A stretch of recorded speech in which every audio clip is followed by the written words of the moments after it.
झारखंड के किसान की स्थिति बदहाल, कम कीमतों में सब्जी बेचने को है मजबूर। हजारीबाग जिला का इचाक प्रखंड जो कि हमेशा कृषि को लेकर हमेशा चर्चा में रहा है, लेकिन आज यहाँ के किसानों का रोना लगा हुआ है और इसके सबसे पीछे सबसे बड़ी वजह है लॉकडाउन। क्योंकि लॉकडाउन का सीधा असर अगर हम यूँ कहें तो इन किसानों पर पड़ा है, क्योंकि इचाक प्रखंड के किसान खास करके खेती पर निर्भर करते हैं और यहाँ की जो धनिया की खेती की जाती है, आलू की खेती की जाती है, यह देश में ही नहीं बल्कि विदेशों में भी यहाँ की धनिया की सुगंध सूंघी जाती है। लेकिन आज यहाँ की जो खेती में जो तैयार हुई फसल है, चाहे धनिया की खेती की हम बात करें या करेले की या अन्य खेती की, लेकिन लोगों के फसल तो तैयार हो रहे हैं, लेकिन किसानों को जिस भाव में जिस कीमत में फसल बिकना चाहिए आज वह नहीं बिक रहा है और मार्केट ना होने की वजह से यहाँ के किसान उस फसलों को औने पौने भाव में बेच रहे हैं। और इस संदर्भ में किसानों का क्या कुछ कहना है, यहाँ के व्यापारियों का क्या कुछ कहना है, क्या कुछ हम लोगों को सुनने को मिलता है, देखने को मिलता है, आइए चलिए देखते हैं पूरी रिपोर्ट में। अन्नदाता किसान आज बेहाल है, बदहाल है और उसकी सूद लेने वाला कोई नहीं है। यह स्थिति तब है जब झारखंड के कृषि मंत्री बादल पत्रलेख कहते हैं कि मैं भी किसान परिवार से हूं और किसानों का दर्द जानता हूं। ऐसे में अगर सरकार इन किसानों का दर्द नहीं सुन रही है तो हम किसे दोष देंगे। हजारीबाग का इचाक, कटकमसांडी, बड़का गांव सदर समेत अन्य कई प्रखंड सब्जियों की खेती के लिए मशहूर माना जाता है। यहाँ की सब्जियां देश के कई कोने में ही नहीं बल्कि विदेशों में भी अपनी धूम मचाने में सफल रही है। लेकिन इस बार किसानों की दुर्गति ऐसी है कि वह न हंस पा रहे हैं और न रो पा रहे हैं। किसान कहते हैं कि धनिया पत्ता, लौकी, टमाटर, खीरा सभी उनके खेतों में ही दम तोड़ने पर मजबूर है। धनिया जो कभी हजारीबाग के लिए इतिहास रचा करता था, आज वह 2 से 4 रुपए किलो के भाव में भी बमुश्किल बिक पा रहा है। किसान बताते हैं कि जहां 50,000 पूंजी लगा चुके हैं वहां अब 25% की भी प्राप्ति नहीं हुई है। ऐसे में हम करें तो क्या करें, हमें तो बस मौत एकमात्र सहारा नजर आ रहा है। किसान चाहते हैं कि उन्हें ऐसा मंडी मिले जहां उनके उत्पाद का भाव कम से कम इतना जरूर मिले कि कुछ फायदा उन्हें दिखाई दे। करे सर, देखिए हम लोग अगले साल भी लॉकडाउन था, उस समय तो हम लोग बर्बाद हो ही चुके हैं, लेकिन इस साल भी लॉकडाउन पड़ गया। उसके कारण हम लोग जब पूंजी लगा चुके हैं कम से कम नहीं तो 50,000 रुपया, और 50,000 लगा चुके हैं। देखिए हमारा फसल पूरा तरह से तैयार है, धनिया है, लौकी है, खीरा है, लेकिन मार्केट ही इतना गंदा हो गया है, इतना गंदा हो गया है कि हम अभी जब हम धनिया हम लेकर जाते हैं तो साला 3 रुपये 2 रुपये किलो ले रहा है लोग। हम जब धनिया कबार के 2 रुपये 3 रुपये हम बेचेंगे तो हमारा साला मजदूरी भी नहीं निकलेगा। हम लोग धनिया क्यों बेचें, काहे बेचें, कैसे बेचें? सरकार ऐसी हम लोग के हालात कर दी है।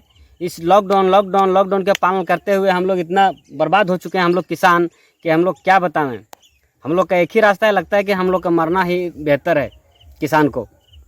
सरकार से हम यही मांग करेंगे कि हमारे किसान जो जितना भाई किसान बंधु है उन सबको इस मार्केटिंग के लिए छूट दिया जाए, जिसमें हम लोग अच्छे दाम के हमारा फसल पकड़ाए, उस बिक्री में हम लोग अच्छा काम से हम लोग का अच्छा रेट से फसल बिके, जो कि हम लोग को फ़ायदा हो। जो जहाँ 50,000 कम से कम लगाएं, कम से कम 60,000 तो आवे, 10,000 तो मुनाफा आवे। हम लोग को वो भी नहीं आने वाला है। हम लोग क्या करें सर, आगे का रास्ता हम लोग को बताया जाए। हम लोग के पास बहुत घाटा हो रहा है। 75% अभी घाटे में चल रहे हैं, 25% जो है सो थोड़ा बहुत यही है कि निकल जा रहा है औने पौने भाव में, लेकिन संतुष्ट दिल नहीं है कि इससे हम कुछ हो सकेगा आगे चल के।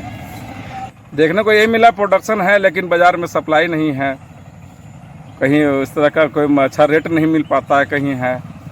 सरकार अगर इस तरह का मार्केट उपलब्ध करा दे हम लोग के लिए तो हम लोग और अच्छा समझेंगे।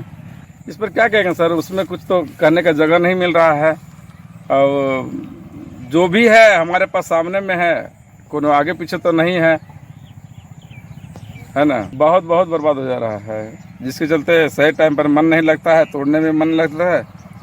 किसानों की इस व्यथा पर जब हम मंडी पहुंचते हैं, बाहर से खरीद करने वाले लोग आ नहीं रहे। केवल लॉकडाउन के कारण, जिनके कारण फसल बेहतर होते हुए भी खपत नहीं, और नतीजा यह है कि मात्र 5 से 10 रुपए में ही धनिया पत्ती जैसी वस्तु को बेचना किसानों की मजबूरी हो गई है। आज किसान बदहाल और बेहाल है, तो आने वाले समय में उनकी क्या स्थिति होगी? वह कर्ज के तले दब जाएंगे और पुनः अपना फसल उगा पाएंगे कि नहीं, यह भी बड़ा सवाल है। किसान का भी प्रभाव बहुत है। रेट अभी मिल नहीं पा रहा है लॉकडाउन की वजह से, जिससे नुकसान हो रहा है। किसान औले बोले दाम में बेच के चला जा रहा है। अभी 5 रुपये से 10 रुपये बिक रहा है। निम्न क्वालिटी वाला किसान 2-3 रुपये बेचता है, नहीं पर फेंक के चला जाता है। ऐसा लॉकडाउन के चलते ऐसा दयनीय स्थिति किसान का है, जो बाज़ार में मंडी नहीं है, ना लेने वाला व्यापारी है। वैसा किसी तरह किसान लाता कबाड़ के 2-3 रुपये फेंक के किसान चल जा रहा है। उसका तेल नहीं निकल रहा है गाड़ी का। कैसे का किसान करेगा, इस पर थोड़ा विचार कीजिए आपसे। जिस प्रदेश में किसान ही बदहाल होंगे, उस प्रदेश में खुशहाली की कल्पना ही बेमानी होगी। ऐसे में जरूरत है किसान को कि इन किसानों के प्रति नजरें इनायत करे और इन्हें जो घाटा हो रहा है कम से कम उनकी भरपाई की व्यवस्था ही करा दे, ताकि आने वाले समय में यह पुनः खड़े हो सके और अच्छे फसल हम लोगों को दे पाए। खबर 365 न्यूज के लिए हजारीबाग से सुशांत सोनी की रिपोर्ट। कड़ी मेहनत के बाद किसानों के द्वारा उपजाए गए फसल का अभी क्या कुछ कीमत मिल रहा है व्यापारियों के द्वारा, आपने इस पूरी रिपोर्ट में देख ही लिया होगा। अगर हम बात करें राज्य सरकार के द्वारा स्वास्थ्य सुरक्षा सप्ताह का क्या कुछ इन किसानों पर असर पड़ रहा है, यह भी आपने देखा होगा। अब ऐसे में सरकार को निर्णय लेना होगा कि इन किसानों को किस तरीके से सहायता की जाए, ताकि इनके तैयार फसलों को सही से मार्केट तक पहुंचाया जाए और इन लोगों को सही कीमत मिल सके। इसी तरीके का अन्य खबर देखने के लिए हमेशा देखते रहिए खबर 365 न्यूज गांडीव के साथ। मैं सुशांत सोनी, कैमरामैन अनिल कुमार के साथ। नमस्कार। अपडेट खबरों को देखने के लिए देखते रहें खबर 365 न्यूज। साथ ही लाइक, शेयर और सब्सक्राइब करना ना भूलें।